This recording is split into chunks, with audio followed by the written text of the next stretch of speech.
Hi, I'm Christy. I'm from New York and I did an exchange year in the UK. My name is Val. I'm from Bulgaria and I studied in Denver, Colorado. I'm Stephanie from Hong Kong and I study in Newcastle University. Hi, I'm Aria. I'm from Australia and I studied in Fairfax, Virginia. My name is Emmanuel. I'm from Nigeria and I study in London.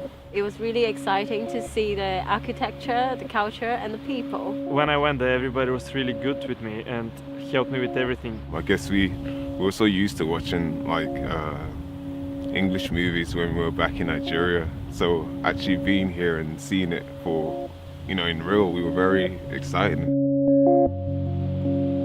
As you go though, it starts to become a little bit more daunting. I started to miss things that I was used to having around me all the time. I missed my friends and my family. I was so used to seeing them all the time that, now that we were so far away, it was quite hard. I felt homesick and then I felt sad and really want to go back to home. I'd never been away from my parents from longer than a couple of weeks at a time, and that was really hard. Some people warned me about this phase, the culture shock. Culture shock. Culture shock. The infamous culture shock.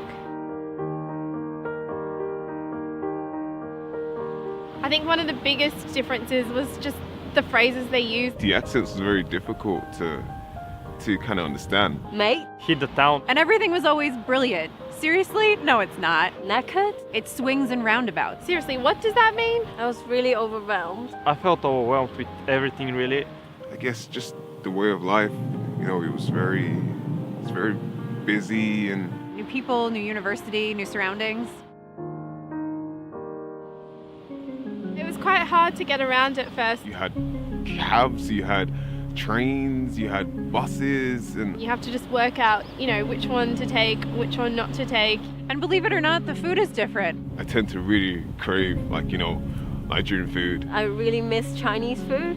I really missed my mom's cooking and my grandma's as well. Because my cooking, to be honest, is terrible. So that's when I realized I needed to learn how to cook. So I ended up cooking a lot at home, but I think the best part of that was I started to bond with my flatmates a lot more. So, yeah, I'm learning.